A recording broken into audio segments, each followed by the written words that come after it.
नमस्कार. ठरलं तर मग ह्या मालिकेमध्ये आजच्या भागात आपल्याला इंटरेस्टिंग अशी गोष्ट पाहायला मिळणार. ती म्हणजे सायली झोपण्याचा प्रयत्न करत असते, तिला बरं वाटत नसतं. त्याच वेळेला काय योगायोग प्रतिमा आत्याने कॉल करावा. प्रतिमा आत्याने कॉल केल्यानंतर ती झोपेतनं उठते आणि विचारू लागते की काय म्हणते काय. तर ती म्हणू लागते, मला ना पूर्ण आजीच्या कडनं कळलं की लहानपणी तन्वीच्या ठिकाणी चष्मा नेहमी लपवायची ना, त्या ठिकाणी तू लपवलाय म्हणे. तसं त्या लहानपणीच्या ती 2-4 आठवणी पण सांगू लागते. आणि कळत नकळतपणे इकडे ना सायलीला खरं तर त्रास होतोय आणि सायली त्या सगळ्या गोष्टी आठवू लागते. त्या आठवत असताना तिला स्वतःला त्रास होत असतो. आता हे प्रतिमा त्याला ती समजू देत नाही. त्या सगळ्या गोष्टी ती ऐकत असते. एवढं सगळं ऐकल्यानंतर ते चित्र डोळ्यासमोर का उमटावी, म्हणून आता इथे सायलीला प्रश्न पडलाय, हे सगळं काय प्रकार आहे तो तिला कळेना. प्रतिमा आत्या बोलत असते आणि मग बोलल्यानंतर मग निरोप घेते आणि फोन ठेवते. आता इथे सायली विचारात पडते, या सगळ्या गोष्टी तन्वीच्या आहे, पण त्याच्याशी माझा काय संबंध, मला ह्या सगळ्या गोष्टींचे दृष्टावे काय येत असतील. आपल्याला हेही पाहायला मिळेल की अश्विनला अर्जुनने कॉल केलेला असतो की आत्ताच्या आत्ता घरी कुणालाही न सांगता तू जेलच्या बाहेर आहे. तर तो निघालेला असतो, घरात सांगतो की मी हॉस्पिटलला चाललो आहे आणि तो निघून जातो. आता इथे लगेचच पूर्ण आजीला मंदिरात घेऊन जाण्यासाठी प्रताप, कल्पना आलेले असतात आणि इथे विमलला ते सांगू लागतात की आम्ही जरा बाहेर चाललो आहे मंदिरात, अस्मितालाही सोबत नेतो आहे, पूर्ण आजीलाही नेतो आहे, त्यांनाही जरा बरं वाटेल, तर ना घराची काळजी घे, अश्विनची काळजी घे. तरी ते विमल सांगते की अश्विन भाऊजी तर गेले, ते ना हॉस्पिटलमधून कॉल आला आहे म्हणून कुणालाही काही न बोलता निघून चालले होते. मीच त्यांना विचारलं, मग ते म्हणाले की मी थोड्या वेळात लगेच परत येईल असं सांगून गेले आहे. तरी ते कल्पनाला टेन्शन आलं की त्याने काही खाल्लं नाही, पिलं नाही, अगदी कॉफीही पिलेली नाही. तर इथे आता प्रताप तिला समजत असतो, अगं आता तो डॉक्टर आहे, त्याला काही ना काही एमर्जन्सी येतच असणार ना, त्या एमर्जन्सीमुळेच तो बाहेर गेला असेल आणि थोड्या वेळात येईलच, तू काळजी करू नको, तो म्हणाला आहे ना मी येईल. मग आता इथे काळजीच्या स्वरातच, बरं ठीक आहे, नाही करत काळजी, चला आता आपण मंदिरात जाऊया आणि सायलीची काळजी घे गं विमल, असं सांगून इथे कल्पना, प्रताप निघून चाललेले असतात. आता इथे प्रतिमातेशी फोनवर बोलून झाल्यानंतर सायली विचारात पडते. त्या सगळ्या गोष्टींचा खरं तर ती विचार करत असते की माझ्याच बाबतीत असं का घडते, मला त्या सगळ्या गोष्टींचे दृष्टावे काय येत आहे आणि त्या गोष्टींशी माझा तरी काय संबंध असेल का, असा विचार आता ती करू लागलेली असते. प्रतिमातेची प्रत्येक गोष्ट ती आठवते आणि त्या गोष्टी कळत नकळतपणे तिच्या डोळ्यांसमोरून जणू काही तिने त्या पाहिल्या आहे, त्या घडल्या आहे तिच्यासमोर, असं तिला वाटू लागलेलं असतं. त्या विचाराच्या गुंगीमध्येच ती आता निघालेली असते त्या दिशेने, त्या म्हणजेच गार्डनमध्ये. इथे आपल्याला पाहायला मिळेल प्रिया टेन्शनमध्ये असते, तिला अश्विन भेटायला येतो आहे की नाही ह्या विचारात. काय योगायोग अश्विन आला भेटायला, हे पाहून तिला इतका आनंद झाला ना, ती म्हणू लागते की बघितलं अश्विन, तू आलास ना मला भेटायला, मला माहिती होती तू मला भेटायला नक्की येशील, मी ना खरंच तुझी खूप वाट पाहत होते, बरं झालं तू आलास, मला आता तुझ्याशिवाय बाकी काहीच नको आहे, मला माफ कर, मी आत्तापर्यंत केलेल्या सगळ्या गुन्ह्यांची मी माझ्या तोंडूनच कबुली दिली आहे ना, पण तू आता मला माफ करून स्वीकारावं ही माझी इच्छा आहे. तर इथे लगेचच अश्विन म्हणतो, दादा तू मला ह्या ठिकाणी काय घेऊन आला आहेस, मला ह्या बाईचं तोंडही पाहायचं नाही आहे, तू आता काहीची वकिली करायला सुरुवात करणार आहे का, तुला लय पुळका यायला लागला का ह्या बाईचा, मला नाही ह्या बाईशी बोलायचं, असं म्हणत इथे अश्विन रागारागाने जेलमधनं बाहेर निघालेला असतो. तर इथे त्याला आता चैतन्य आणि अर्जुन दोघंही समजून सांगतात की तिला तुझ्याशी काहीतरी बोलायचं आहे, एक शेवटची बार का होईना तिचं बोलणं, तिचं म्हणणं तू ऐकून घ्यावं अशी आमची इच्छा आहे, म्हणून तुला आम्ही इथे घेऊन आलो आहे. तर आता तो म्हणतो असतो की मला काय ऐकायचंच नाही प्लीज. तर तो निघून चाललेला असतानाच पाठीमागनं जोरात अशी आरोळी ठोकत प्रिया म्हणू लागते की अश्विन, तुझ्या बाळाची मी आई होणार, तुझं बाळ माझ्या पोटात वाढतं आहे. हे ऐकल्यानंतर तर बापरे, अश्विन इतका शॉक होतो आणि म्हणतो, काय, असं शक्यच नाही, ते बाळही माझं नसणारच, तुझ्याच एखाद्या काळ्या पापाची शिक्षा म्हणून मला त्या बाळ माझ्या माथ्यावर टाकू नको. तर इथे लगेचच प्रिया म्हणते, नाही अश्विन, मी खरं बोलते, मी मनापासून तुझ्यावर प्रेम केलं होतं, तुझ्या बाळाची आई होणार आहे मी आणि तू बाबा होणार आहे, आपण दोघं नियतीला मान्यच नाही की वेगळं व्हावं. बघ ना काय योग्य वेळेत आपलं बाळ ह्या जगात येणार आहे, त्याने असं ठरवलं आहे की आईबाबांना वेगळंच होऊ द्यायचं नाही, म्हणूनच तर आपलं बाळ आपल्या दोघांना एकत्र करण्यासाठी आलं असेल ना, बघ ना तुझं बाळ माझ्या पोटात वाढते, असं म्हणत ती त्याला इमोशनली फुल ब्लॅकमेल करू लागते, जणू कन्व्हिन्सच करत असते की प्लीज मला बाहेर काढ, तुझ्या होणाऱ्या बाळाला पण इथून घेऊन जा, असं म्हणत ती आता अश्विनचा हात पकडते आणि म्हणते, ठेव ना माझ्या पोटावर हात, बघ ना तुझं बाळ माझ्या पोटात आहे. आता इथे बाळ माझं नाही असं नकार देत अश्विनने बाळाची जबाबदारीच नाकारून टाकलेली आहे आणि अस्तित्वच त्याने मान्य करायचं नाही असं ठरवलेलं दिसते. आणि आपल्याला हेही पाहायला मिळेल की विमल तिच्या कामामध्ये मग्न असताना सायली हळूहळू हलक्या पावलांनी कळत नकळतपणे पायऱ्यांवरनं खाली उतरते आणि घराच्या बाहेर गार्डनमध्ये त्याच ठिकाणी जिथे ना तिने पूर्ण आजीचा चष्मा लपवला होता ना त्या ठिकाणी जाऊन पोचलेली असते. आणि त्या गोष्टी ती आठवू लागते की एवढा योगायोग, एवढं साम्य, आणि मला हीच जागा का निवडावीशी वाटली. आणि मला ते चित्र, त्या सगळ्या आठवणी माझ्या डोळ्यांसमोरनं काय जाताना घडताना दिसत आहे. जणू काही ह्या घटना माझ्या डोळ्यादेखत घडल्या आहे. असं का होतं आहे? ती छोटीशी मुलगी मला का आठवती आहे असं म्हणत ती स्वतःला त्रास होण्यापासून थांबवू लागते. इकडे तिकडे पाहू लागते आणि ती पुन्हा त्या ठिकाणी पाहते तर काय, तिला त्या मुलीचं चित्रही दिसू लागलेलं आहे. ती मुलगी तिच्या डोळ्यासमोरनं ती चष्मा लपवून तिथून पळत सुटलेली असते. अगदी तीच मुलगी तशीच्या तशी इथे सायलीला दिसावी का? सायली आता त्या मुलीला पाहून घाबरते. 2 पावलं पुढे सरसवते आणि पाहते तर मुलीने तो चष्मा तिथे लपवला आणि तिथून पळून पण गेली.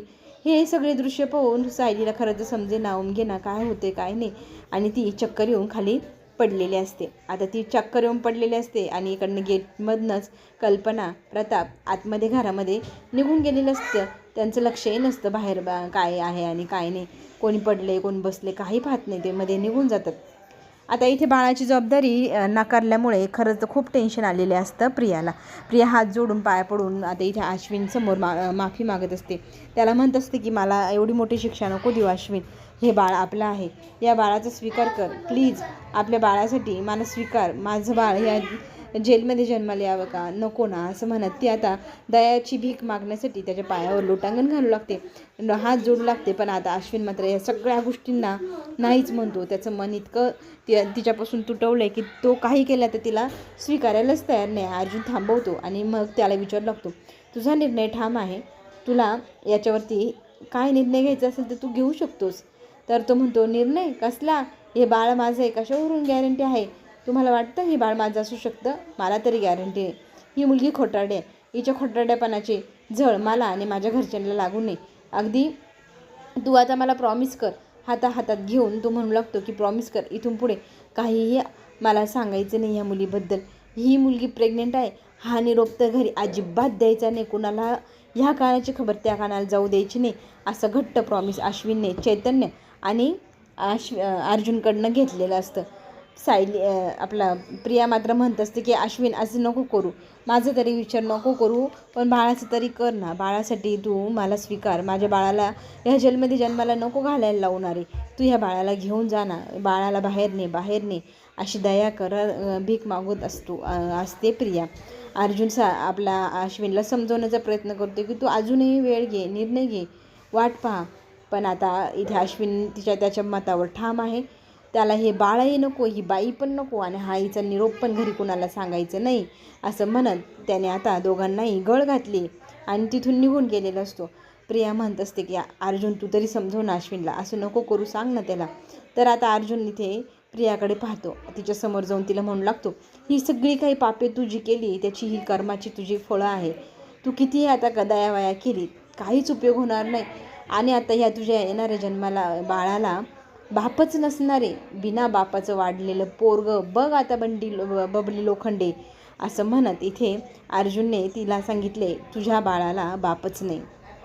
प्रियाची मात्र हृदयाचे तुकडे होऊन गेले आणि बिचारी केविलवाना चेहरा करून इथे अर्जुनकडे पाहू लागते आणि अर्जुनला ती म्हणत असते की प्लीज तू तरी काहीतरी कर. पण अर्जुन काही न करता आता निघून गेलेला असतो.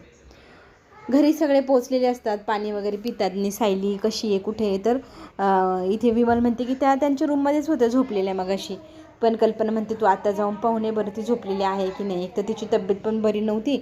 तर विमल ती काय करते पाहायला जाते. आता हे दोन्ही मुलं अजून घरी आले नाही म्हणून कल्पना त्यांना कॉल करत असते. तर इथे दारातनं आवाज येतो मोबाईलचा रिंग वाजण्याचा. लगेच कल्पना पाहते तर ते दोघंजणं दारात आलेले. तर तुम्ही तिघंजणं सोबत कसे काय आले हा प्रश्न आता इथे कल्पनाने विचारल्यानंतर मग ती म्हणू लागते की काय झालं. तर ते सांगू लागतात की आज ना कोर्टामध्ये आपल्याला हवा तसा निकाल लागला आहे. तर निकाल काय लागला आहे, त्यांना हवा तसा निकाल म्हणजे खरं तर ह्या सगळ्या केसचा जो निकाल आहे तो प्रियाच्या ठेपेशी लागला आहे. हा निरोप सांगितल्यानंतर सगळेजण इतके आनंदी होतात. पण आता सायली घरी नाही आहे, तर ती कुठे आहे म्हणून सगळेजण आता शोधाशोध सुरू करतात.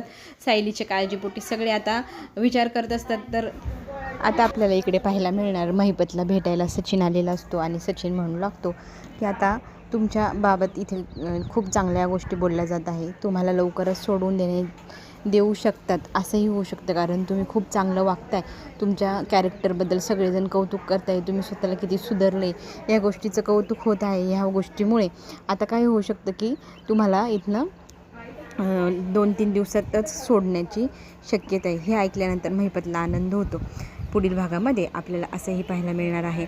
आता इथे सगळेजण बघतात की मिळत नाही आपल्याला ही सायली, घरामध्ये कुठेही नाही, तर सगळेजण शोधू लागतात आता सायली कुठे गेली म्हणून. अर्जुनला काळजी वाटते, तो म्हणतो मी सांगून गेलो होतो तिच्याकडे लक्ष ठेवा, तिला बरं वाटत नाही आहे आणि तिला एकटं सोडू नका. तरी तुम्ही एकटं का सोडलं, तर घरभर सगळेजण आता तिला शोधू लागतात. सगळेजण आपापल्या पर्यायाने प्रत्येक ठिकाणी शोधण्याचा प्रयत्न करतं. विमल मात्र घराच्या बाहेर गार्डनमध्ये नेहमीप्रमाणे सायली जाते, तिथे जाऊन पाहू लागते, तर तिच्या नजरेसमोर इथे सायली चक्कर येऊन पडलेली असते. ते पाहिल्यानंतर वहिनी म्हणत ती जवळ जाते आणि त्याच्यानंतर ती पुढे जाऊन मग म्हणू लागते की चक्कर आली बहुतेक. मग घरच्या सगळ्यांना ती हाका मारू लागते. घरचे सगळे मंडळी येतात. आल्यानंतर तिला मग उचलून घरामध्ये घेऊन जाण्यात येतं आणि त्याच वेळेला इथे लगेच अश्विन चेकअप सुरू करतो. त्याच्या लक्षात येतं, तो हळूच वहिनीला म्हणतो की मी विचारलेल्या प्रश्नांची फक्त उत्तरं दे, तुला पिरियड किती दिवसापासून आलेली नाही, तर ती म्हणते 2 महिन्यापूर्वी आला होता. हे ऐकल्यानंतर मग तो म्हणतो आपल्याला वहिनीच्या काही टेस्ट करावं लागेल. अर्जुनला मात्र काही समजत नाही. अर्जुन म्हणतो का काही सिरियस आहे का. आता घरातल्या सगळ्या बायकांना समजलेलं आहे की हिला दिवस असू शकता. आणि अश्विनने विचारल्यानंतर इथे सायली म्हणते खरं सांगू का, मी स्वतः जाऊन चेक पण करून आले आणि पॉझिटिव्ह टेस्ट निघाली आहे, मी प्रेग्नेंट आहे. हे ऐकल्यानंतर सगळेजण शुभेच्छांचा वर्षाव तिथे करू लागतात. सगळ्यांना खूप आनंद होतो. सायलीने दिलेल्या ह्या प्रश्नांच्या उत्तराने सगळ्यांचा मन आनंदी होतं. पण मात्र आता इथे पायाखालची जमीन सरकावी तशी अर्जुनच्या पायाखालची जमीन सरकलेली आहे. तो आता सायलीकडे अशा दृष्टीने पाहतो की तुम्हाला काहीच का सांगितलं नाही, आईवडील होण्याचा निर्णय आपल्या दोघांचा हवा होता, तू एकटीने कसा डिसिजन घेतला, मला आत्ता मूल नको होतं आणि तू असं डिसिजन घेऊन मला खूप मोठा धक्का दिला आहे. तर सायली आणि अर्जुनमध्ये ह्या गोष्टीमुळे वाद होणार का, ते दोघं एकमेकांपासून दुरावले जाणार का, ह्या सगळ्या काही गोष्टी पाहायला आपल्याला पुढे मिळणार. येणारा ट्विस्टही आपल्याला पाहायला मिळणार काही दिवसांनंतर, जे